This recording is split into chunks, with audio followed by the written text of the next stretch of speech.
I'm spending some time this morning talking with Dr. Becky from Brand New Day Enterprises. We just touched on autism, and now we're going to switch over to ADD and ADHD. Now, these conditions are estimated to affect 5% of all children and adults in our country. This is another topic that you just hear about way too often. Dr. Becky, I understand that you did a study recently on great games and toys for children with ADD and ADHD. What did you find? Thank you for asking. I did, especially now that it's the summer months, and I thought to myself, what do parents do with children with ADD, ADHD, and they're thinking to themselves, oh, they're driving me crazy. And I know that probably instinct is to say things like, set them in front of the television, have them play video games and do those kinds of things because they can then stay out of mom's hair. The unfortunate part is when you put your children in front of a television set, when you put them in front of the computer, when you put them on the video games, that actually makes the ADD and ADHD significantly worse because everything on those screens are so rapidly changing. It's just making their brains even more hypersensitive.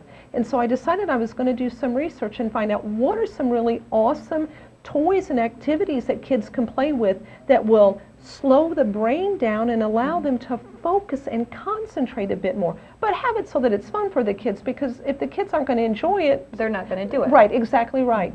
So one of the things I saw is that there are these balls that are called Gertie, G-E-R-T-I-E, Gertie balls. And they're balls that you can blow up so that they're appropriate for children as little as 8, 9, and 10 months old, but all the way up. So you can blow them up to whatever size you want.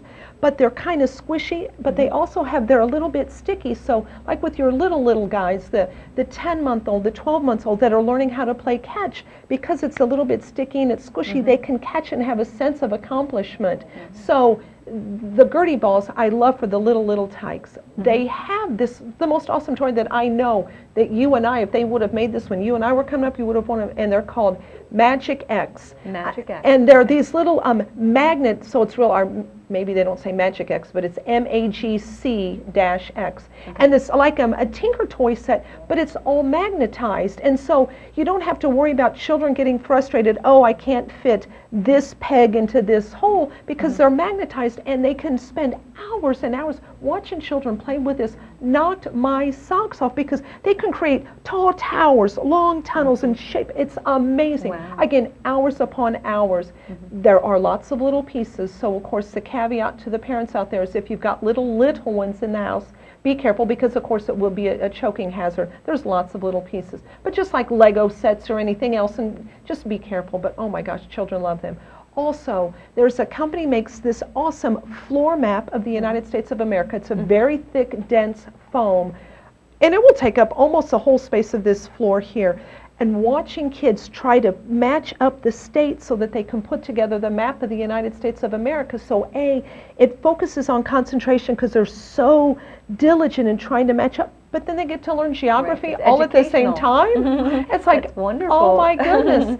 And, 2 in 1. Exactly right. And my second favorite 2-in-1 game, which you and I for sure played as kids, is Yahtzee. Good old-fashioned Yahtzee. I forgot about Yahtzee. Because again, they look at patterns and sequences with the dice, but of course it also requires them to use their math skills if they're going to be doing, the 3 of a kinds and things. And so, and again, those are things that maybe don't even need mom and dad's supervision. You can just get a group of friends together. So my first take-home thing is, during the summer months especially, if the weather is good, mom, dad, please tell your kids go outside, get on the bicycle, run, play hopscotch. Not in front of the TV or the computer. Right. But on days when the weather is yucky or in the evening, Yahtzee, this Magic X, the floor maps, or just good old-fashioned board games or reading books, my goodness.